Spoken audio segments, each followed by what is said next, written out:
Those who read newspapers and watch television and listen to the radio are given no real sense of the scale of the bloodshed among ordinary Iraqis.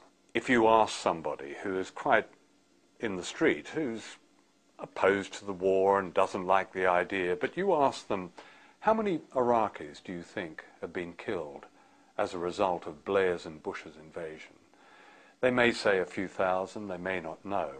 In fact, the most reliable survey, which was done by the Johns Hopkins School of Public Health with Iraqis, an extraordinary survey, meticulous and conscientious and quite courageous in the way it was carried out, peer-reviewed, probably leads us to almost 1 million people. Les Roberts, who led that study, he said it seems as if the scale of killing in Iraq will have passed the scale of killing in Rwanda. Statistically, the majority of terrorism is our terrorism. It is state terrorism. There's no question about that. And the greatest victims of terrorism are Muslims. Those who either died as a result of the medieval embargo imposed on Iraq during the 1990s, or Palestinians who've died, and others. So the whole understanding of terrorism is upside down. Now there is, as opposed to state terrorism, a kind of privatized terrorism. It's very tiny. It's run by organizations called Al-Qaeda.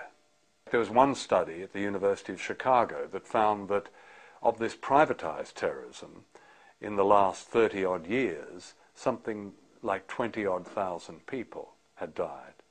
A very tiny figure compared to the millions who have died as a result of state terrorism. I don't think there is a war on terror. I think that's a propaganda notion.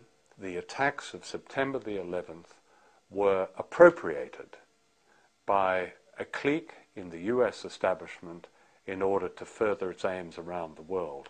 If that isn't clear to most people, as I believe it is, then I don't know where they've been for the last few years. But it's not reported that way. Yes, a lot of journalists put terrorism and war on terror in inverted commas, but after a while they weary of that. It's as if there really is a war on terror, and there isn't a war on terror. There is a war of terror.